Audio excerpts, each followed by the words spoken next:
On peut confondre souvent avec écologiste, qui est un parti politique, et écologue. Et moi, je suis un écologue qui est un scientifique.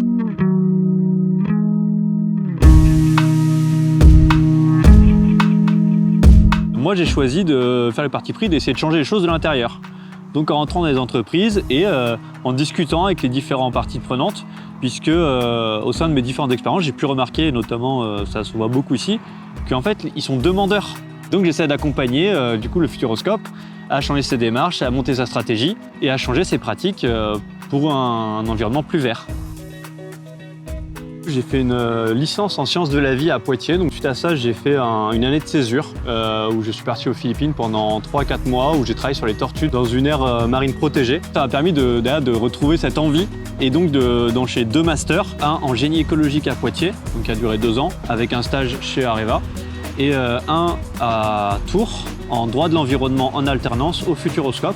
Ça permet en fait de faire cette transition, si vous voulez, entre les études et le monde du travail.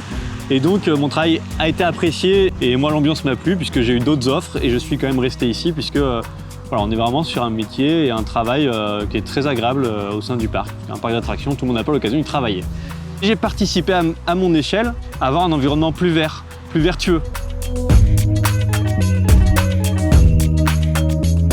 Donc dans mon métier, j'ai vraiment 2 facettes différentes. La première sur la prévention du risque inondation, où là, c'est vraiment pour connaître sur un territoire les différentes zones inondables, connaître également les enjeux qui peuvent être dans ces zones inondables. Donc quand on parle d'enjeux, c'est les populations qui habitent, les populations qui travaillent. Et quand on arrive à croiser donc, ces zones inondables et ces enjeux, il faut se préparer parce que le croisement des deux, ça représente un risque. Et puis l'autre facette de mon métier, donc la gestion des digues, veiller vraiment à ce que ces ouvrages soient en bon état, préconiser des travaux, donc soit juste d'entretien, ou alors des plus gros travaux de réparation. Et puis surtout, il y a un volet aussi plutôt animation de réunion, communication auprès de publics très différents. Après le baccalauréat, j'ai fait une classe préparatoire aux grandes écoles. Et ensuite, j'ai fait une école d'ingénieur, et l'école du génie de l'eau et de l'environnement de Strasbourg. Mais c'est vrai qu'avant la première année d'école, je ne savais pas trop. Et c'est vraiment les travaux qui sont faits pendant l'année, les stages qui sont aussi réalisés, qui m'ont permis de choisir mon orientation.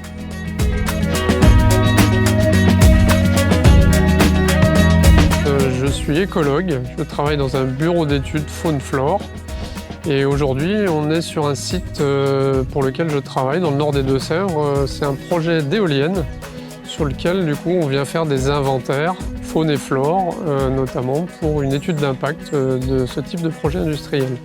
Mon métier consiste en pas mal de temps sur la nature puisqu'on fait des inventaires qui prennent beaucoup de temps parce qu'en général ça se passe sur une année complète. On a ce qu'on appelle un cycle biologique, donc on a l'hiver, le printemps, l'été, l'automne à étudier. Et on a des rapports qu'on essaye de concentrer un peu sur la période hivernale où normalement il y a moins à voir dans la nature et où là on a plus de travail devant un ordinateur à rédiger des rapports. L'exigence elle est liée à des compétences naturalistes. Et donc, on a surtout des spécialistes dans leur domaine. Leur entrée en bureau d'études sera souvent testée sur la base de capacités d'identification de ces mêmes groupes. En revanche, on a une exigence qui est d'ordre rédactionnel en général. On a beaucoup de rapports à produire, avec par exemple des BTS, gestion et protection de la nature, d'autres qui ont été sur un cursus plus long, en Master 2 par exemple.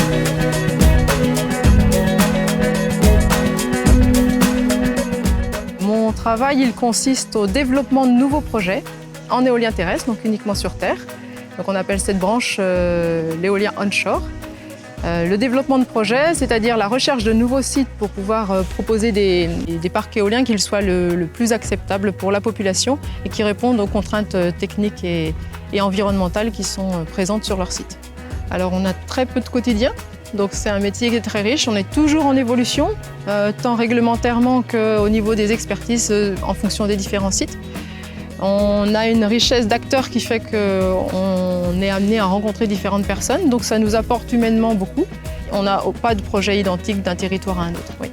Pour arriver à ce poste-là, on a plusieurs possibilités. Moi, la mienne, j'ai fait un diplôme universitaire, un bac+5, un master. On a des géographes chez nous, on a des urbanistes aussi chez nous qui arrivent de filières universitaires. On a des juristes aussi, un certain nombre de personnes qui ont fait des écoles d'ingénieurs. C'est l'aptitude à s'adapter au public avec une bonne base scientifique qui permet d'atteindre ce poste-là, je pense, oui. Ce sont des projets qui dépassent l'aspect technique et qui arrivent plus sur un aspect humain. Et c'est ça qu'on recherche, je pense, aujourd'hui. Nature. Ce sera nature, c'est là où je me sens le mieux. C'est pas devant mon poste avec mon ordinateur. Aventure parce que ce sont des nouveaux métiers en fait, qui sont encore en pleine phase d'exploration. Il faut de l'énergie pour se réinventer, il faut de l'énergie pour produire. Et donc pour moi, le mot pour mon métier, c'est énergie. Oui.